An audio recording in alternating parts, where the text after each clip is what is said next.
ஒரு காட்டுக்குள்ள ஒரு சிங்கம் இருந்துச்சு. அந்த சிங்கம்தான் இந்த காட்டுக்கே ராஜாங்கிறதுனால தினமும் கண்ணில் படுற மிருகங்களை துரத்தி துரத்தி வேட்டையாடி கொன்று சாப்பிட்டுட்டு இருந்தது. எங்கே வெளியில் வந்தால் சிங்கம் தன்னை கொன்று சாப்பிட்ருமோன்னு நினச்சி மற்ற மிருகங்கள் எல்லாம் வெளியில் வர்றதுக்கே ரொம்ப பயந்துச்சுங்க. தன்னோட உணவு தேவைக்காக கூட வெளியில் வர பயந்த மற்ற விலங்குகள் வெளியில் வர முடியாமலோ சாப்பிட முடியாமலோ ரொம்ப அவஸ்தைப்பட்டுச்சுங்க. இப்படி இருக்கும்போது இந்த சிங்கத்துக்கிட்ட இருந்து நாம் எப்படியாவது தப்பிக்கணும்னு நினச்ச எல்லா விலங்குகளும் சிங்கத்துக்கு தெரியாமல் தனியாக கூட்டம் போட்டுச்சுங்க. சிங்கத்தால் அதுங்க எவ்வளவு துயரப்படுதுங்க, கஷ்டப்படுதுங்கன்னு அந்த கூட்டத்தில் ஆலோசனை பண்ணினாங்க. சிங்கத்துக்கு எப்படியாவது முடிவு கட்டணும்னு நினச்ச அந்த கூட்டத்தில் இருந்த ஒரு ஓநாய் மற்ற விலங்குகள்கிட்ட ஒரு யோசனை சொல்லுச்சு. ஒரு யோசனை தோணுது.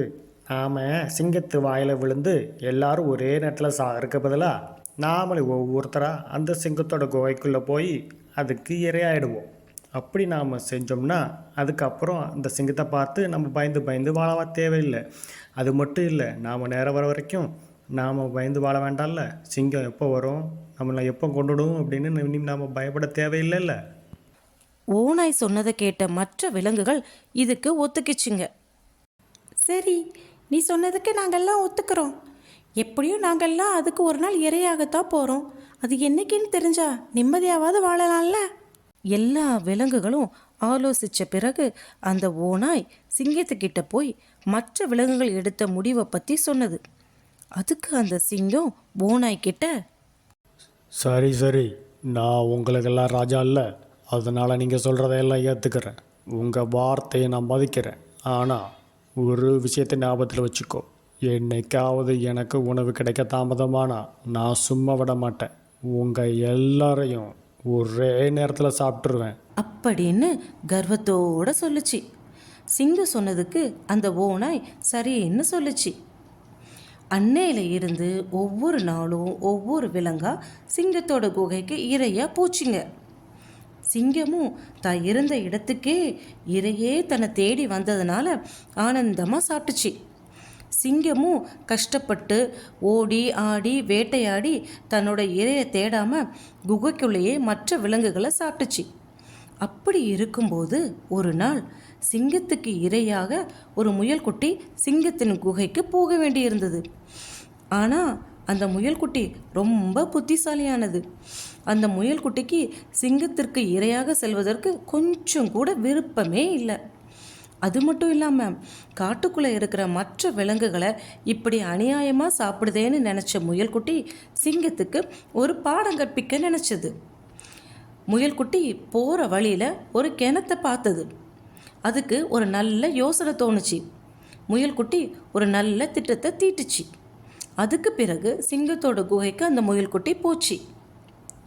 இவ்வளவு தாமதமாக வந்த தன்னோட இரையை பார்த்து சிங்கம் ரொம்ப கோபமாக வந்துச்சு. அந்த முயல்கிட்ட, நான் உங்கள் எல்லாருக்கிட்டையும் முன்னாடியே சொல்லியிருக்கேன், எனக்கு லேட்டான பிடிக்காதுன்னு. நீங்கள் கொடுத்த வார்த்தையை காப்பாற்றலை, அதனால் நானும் உங்களுக்கு கொடுத்த வாக்குறுதியை மீற போகிறேன். என் இஷ்டத்துக்கு யாரை வேணாலும் அடித்து சாப்பிட போகிறேன் அப்படின்னு முயல்கிட்ட ரொம்ப கோபமாக சொல்லுச்சு அந்த சிங்கம். அதுக்கு அந்த முயல்குட்டி, மன்னிச்சிடுங்க மகாராஜா, தப்பு நடந்து போச்சு. ஆனா நான் லேட்டா வந்ததுக்கு காரணம் இருக்கு, அத முதல்ல சொல்லிடுறேன்.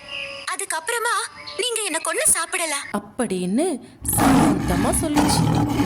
அது என்னன்னு கொஞ்சம் சீக்கிரமா சொல்லு அப்படின்னு சிங்கம் கோபமா கர்ஜித்து சொன்னது. மகாராஜா, நான் உங்க இடத்துக்கு வந்துட்டு இருக்கும்போது நடுவுல ஒரு சிங்கத்தை நான் பார்த்தேன். நான் பயந்து போயிட்டேன். அந்த சிங்கத்துக்கிட்ட மகாராஜாவான உங்களை பத்தி பெருமையா சொன்னேன். ஆனா அந்த சிங்கம் உங்களை பத்தி ரொம்ப தப்பு தப்பா பேசிச்சு. ஆனா எனக்கு ரொம்ப கோபம் வந்துருச்சு. என்னோட காட்டுக்கே மகாராஜா அவரை பத்தி நீ எப்படி இவ்வளவு தப்பா பேசலான்னு நான் கேட்டேன். ஆனா அதுக்கு அந்த சிங்கம் கோபமா என்ன அப்படியே தூக்கி கொல்ல பார்த்துச்சு.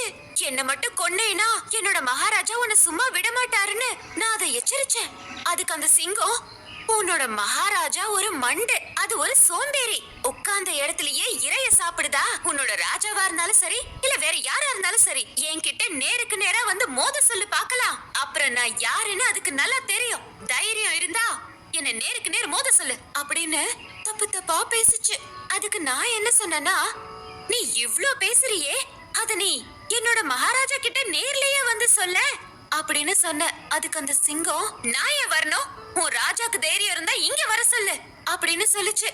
அதனாலதான் மகாராஜா நான் வர லேட் ஆயிடுச்சு. இதை கேட்ட அந்த சிங்கத்துக்கு ரொம்ப கோபம் வந்துச்சு. இப்போது போகலாம், அவனை நான் பார்த்துடலாம் அப்படின்னு அந்த சிங்கம் கிளம்ப தயாரானது. அந்த முயல்குட்டி காட்டுக்கு நடுவுல இருந்த அந்த கிணத்து பக்கமா சிங்கத்தை கூட்டிட்டு போச்சு.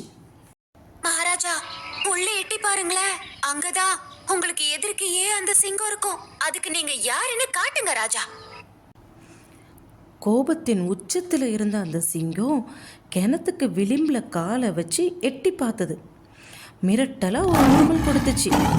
அப்போ அந்த சிங்கத்தோட உருவம் கிணத்து தண்ணியில பிரதிபலிச்சது. கிணத்து தண்ணீரை தெரிஞ்ச சிங்கத்தோட உருவமும் உருமிச்சு. அதுக்கு அந்த முயல்குட்டி, பாத்தீங்களா மகாராஜா, அது எவ்வளவு திமிரா உங்ககிட்டயே உருமுதுன்னு அப்படின்னு ஏத்தி விட்டுச்சு.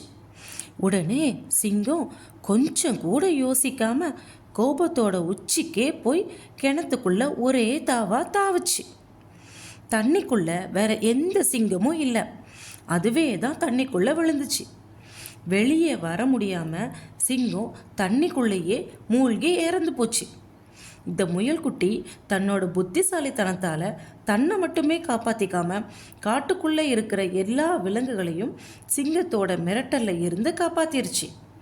குழந்தைகளே, எப்போதுமே புத்திசாலித்தனத்தை உபயோகப்படுத்தி நாமே காப்பாற்றிக்கணும். உடல் பலத்தை மட்டும் நம்பி இருக்காம புத்தி கூர்மையும் இருக்கணும். புரிஞ்சுதா குட்டீஸ்?